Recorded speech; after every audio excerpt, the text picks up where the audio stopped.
You are listening to the So Now What podcast with Lana Manikowski, episode number 45. So now what? These three words raced through my mind time and time again during my journey through fertility treatments. I tried desperately to have a child, but never was able. I yearned for a community to join that could understand my struggles. I couldn't find one, so I created one with the So Now What podcast. I love that you found us. Hey, beautiful people. I am going to warn you ahead of time that there is a lot of action going on around me and outside my window. As you know, I live in downtown Chicago. So if there are a lot of sirens and noise, I'm just going to tell you I live in the city and this is what we hear. And this week we are going to talk about feeling in control.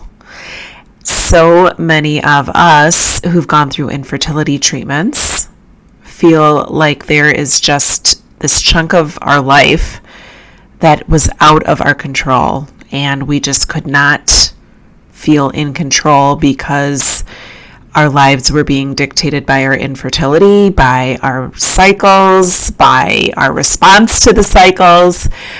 So I would love to talk this week about what it is like to feel in control and learn how to be in control. But before we do that, I have to remind you of my goal of 10,000 downloads by September. And if you are kind enough to give this podcast a rating and review when you're done listening to it, screenshot the review to me and send it. You can send it through DM on Instagram, or if you want to email it to me, whatever works. I will send you a virtual gift card to Starbucks as a thank you for helping me meet my goal. I want to have this goal in order to reach more women like us that weren't given an option to find a community, and they left their treatments without a child and don't have anyone that they can talk to, and they're sitting there alone and feeling like they're the only one out there having these feelings of sadness and self-judgment after going through IVF and not leaving your treatments as a mom. So give me a rating and review, and I'm going to share one with you that touched me this week. It was from a listener who said, "Thank you, Lana, for bravely sharing your story and putting yourself out there to help others. The world needs more people like you. You are inspiring, motivating, and you've helped me understand that life is not perfect, but how we manage it is the important thing. I encourage everyone to tune into Lana's podcast." That makes me smile and so proud. My voice and finding my courage to share my story with all of you can allow people to find something new within them and find hope and inspiration and motivation within themselves. So without further ado, let's talk about feeling in control, because it is so easy to feel out of control during our fertility treatments. But when your fertility treatments end and you're left without a baby, that's just a whole nother set of uncontrollables you feel like you've been dealt. And the reason we feel out of control isn't actually because we have less control than we did before we started our fertility treatment journey. It's because we spend a lot of energy focusing on what we can't control. And so we block ourselves from seeing what we do have the ability to control in our lives. And I've learned that we don't have to control everything to feel in control of our lives. We just simply have to know the difference between what's controllable and what isn't, and adjust our mindset and adjust our focus accordingly. Because when we spend less energy focused on what we can't control, the more energy we have to focus on what we can. And I know it sounds simple and it sounds novel, so stay with me, because I know what it feels like to feel out of control. And when we are going through life thinking that things are supposed to go a certain way, or that we dream that we would always become moms, and then all of a sudden you get diagnosed with infertility, and then you go through years of treatments and you don't end up having a baby, it's normal that you would feel completely out of control and start to question everything, especially our luck and our future. So if you are feeling like you've gotten your diagnosis and you know you're not going to become a mom, and you're sitting here still feeling like you're out of control in your life, you're normal. I wish I could tell you that there was a magic pill you could take, but what I can tell you is that it doesn't have to always be like that. So it's common to feel that way initially. And the reason that we're experiencing things that way isn't because things are truly out of control. It's not that we actually have less control than we've had in various other points in our lives, but it's usually because we're starting to spend more energy focused on the things that we can't control, which then leaves us less energy to focus on the things that we actually can. And then we get very confused about what we can control and what we can't. But it's important to remember that we can sort all of these things out, and you can figure out the difference between what you can and can't control. And it's often not as hard as we think it is. So in this week's episode, I'm going to give you some examples of where you might be confusing what you can control from what you can't. And to be quite honest, we really don't have to control everything. We just have to know the difference between what we can and can't control, and that we can adjust it. And just by adjusting and spending just a tiny bit less energy on what we can't control will offer us more energy to spend on things that we can. And that's where I have seen the magic in my life. So here's what's not controllable.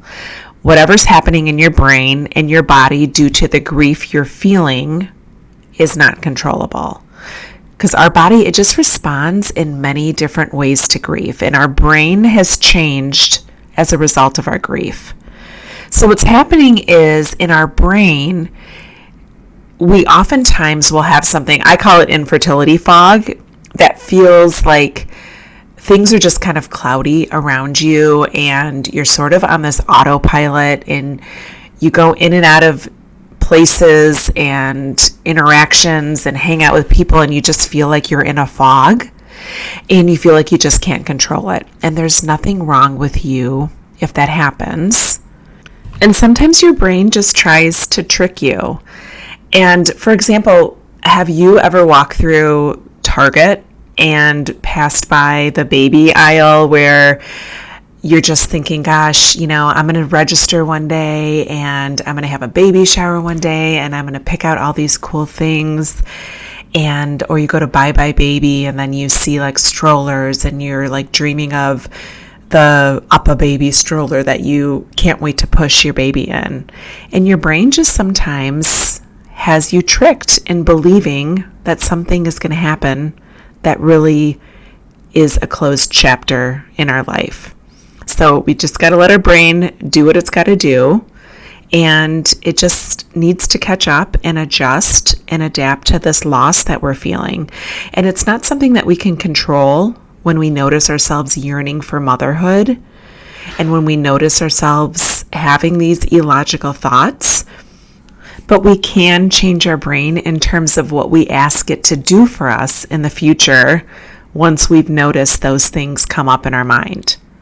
And what we can actually control is our conscious choosing of how we want our brain to work for us. So there's many things that happen and they come up for us, and if we just start to notice them, we can start to make progress right away and say, hey, what you can do is say, brain, you're so interesting that you come up with this stuff, and just get really good at recognizing when it comes up for you, and notice that it doesn't have to spiral you out of control. So what's not controllable, another thing, is how other people have responded to you in your life and how they're treating you. That is not controllable. We talked about that in episode 8 and again in episode 44. We can't control other people's responses or their thoughts about what's happened to us and the decisions that we've made in our fertility journey, whether we chose to adopt, whether we chose to get an egg donor. We can't control other people. The things they say or do to us is not in our control. And we will also notice that we sometimes want to control how other people respond to decisions that we're making now that we're moving forward with a life without children. But we can't control that either. We can't control how other people respond to the choices that we make. We're going to make decisions and we're going to respond in ways that we do because of our perspectives on our life, and they're going to make decisions based on perspectives that they've lived through and think are good for us. Next, we can't control decisions we made in our past. So as much as we'd like to tell ourselves we could have tried to get pregnant sooner, or we should have gotten married earlier, or we should not have been 12 minutes late for our trigger shot on our last cycle, we can't control that. Anything that's happened in the past is no longer controllable. But notice how often we are still trying to go back there and control it. And we can control how we respond to all of those things. And what is controllable is how we choose to respond to what's happening to our brain because of the grief we're feeling. I know this stuff isn't easy, but I know it works because I am here telling you that this is available to you. Because when you spend all your energy towards something that offers you no different outcome than you have today, that energy will not give you a baby, a diagnosis of fertile, or a life that you thought you were destined to have. When you're focusing all your energy on all these things that are just can't be changed in your past, you're offering yourself so much less energy to start thinking about the amazing things that you can have in your future. I'd love for you to start thinking about where you can start to move the needle in places that you care about. That's what we're doing here. I'm not saying stop caring about the things you care about, not at all. What I'm saying is you can influence the areas in your life that you care about, and you can make them greater and more profound by focusing on the things that truly make you feel good and make you feel like you can make an impact, instead of going back and constantly pulling from your past and wishing you would have done something different or something would have ended up in a different way. So our job and our gift is the ability we have to get our brain to focus on the things that we want to focus on, because it'll likely want to defer back to the things that it's been thinking for the last several years. It's just its happy place, its comfort place, its place that it doesn't have to do much work because you have just been recycling these beliefs about yourself and your future for so very long. Okay, so here's a couple assignments for you when you're doing your paper thinking this week. I want you to start thinking about, once a day, what you can control today. Maybe it's what you eat. Maybe it's what you do with your free time. Maybe it's whether you work out. Anything. Just decide, what can you control today? And what can help you move the needle in the direction you want to see it move? And then when something comes up, I want you to decide, where do you want to be ready to question your brain? What do you want to remind your brain that it cannot control? Because it definitely can't control that you're not a mom, and it definitely can't control anything from the past, but it can choose what it wants to think. And you can choose your beliefs about you and the amazing woman that you see when you look into the mirror. You can choose how you want to act and how you spend your time, and you can decide what you want to spend your money on and the type of wife or partner you want to be. You can even decide how kind you're going to be to yourself. You have so much more power than you're thinking you do, and you do not need more power just to get better about knowing the difference between what you can and can't control. All you have to do is decide that you want to focus on what you do have control of, and that you will spend your energy on things that you can control so that you have energy to create the life that you truly love, even though you're not a mom. All right, that's what I have for you this week. Can't wait to hear what you come up with. Don't forget to give me a rating and review, and remember, it is never too late to discover your meaning. I'll talk to you next week.